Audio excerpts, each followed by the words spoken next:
Aujourd'hui, c'est la Toussaint et ça m'amène à une question. Quelle pratique spirituelle avez-vous? Alors en France, on a la tradition d'aller au cimetière pour la Toussaint, porter des fleurs sur les tombes et c'est souvent un jour qui est triste pour les gens.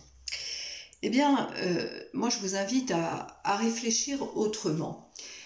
Il y a une pratique qui est celle d'Halloween, donc on connaît parce qu'on la connaît des États-Unis, mais à l'origine c'était une pratique celte, donc qui venait d'Irlande et dans les traditions celtes, où on honorait ce monde, disons les esprits, on va dire, de l'au-delà, parce que c'était le moment où le voile entre le monde visible et invisible était considéré comme le plus fin.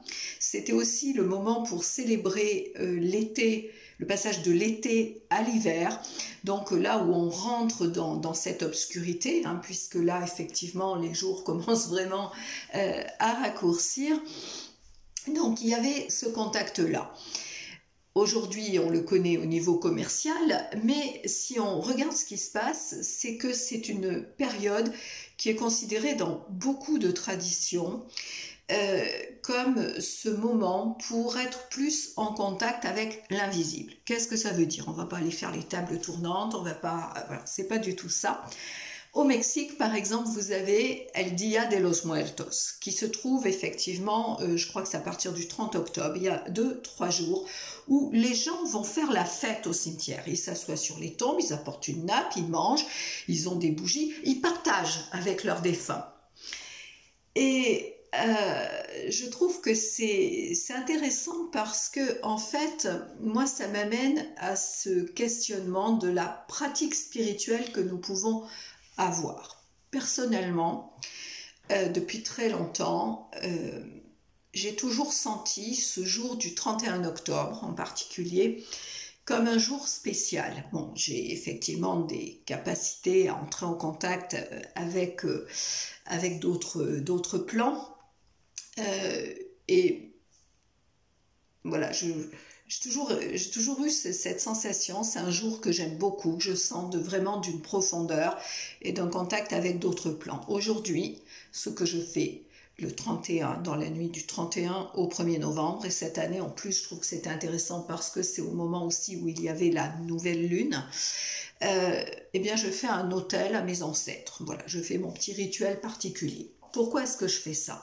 Parce qu'en fait, je travaille en transgénérationnel. Je suis thérapeute jungienne de formation et je suis spécialisée sur le transgénérationnel. Et je pense que ce moment de l'année,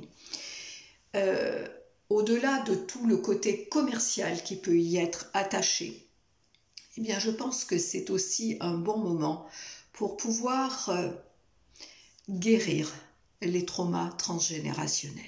Il y a des moments dans l'année comme ça où il y a des énergies spéciales. Alors c'est pas magique, bien sûr, ça demande aussi un retour sur soi, un travail sur soi, mais c'est dans ce sens-là.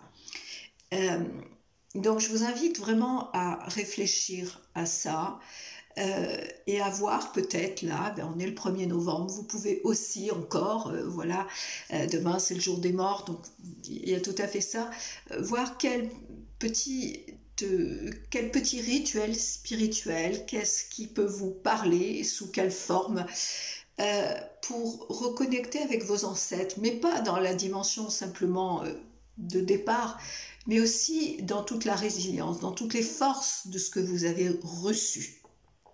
Voilà, je vous laisse réfléchir à ça et je vous souhaite en tout cas un beau week-end de tout ça.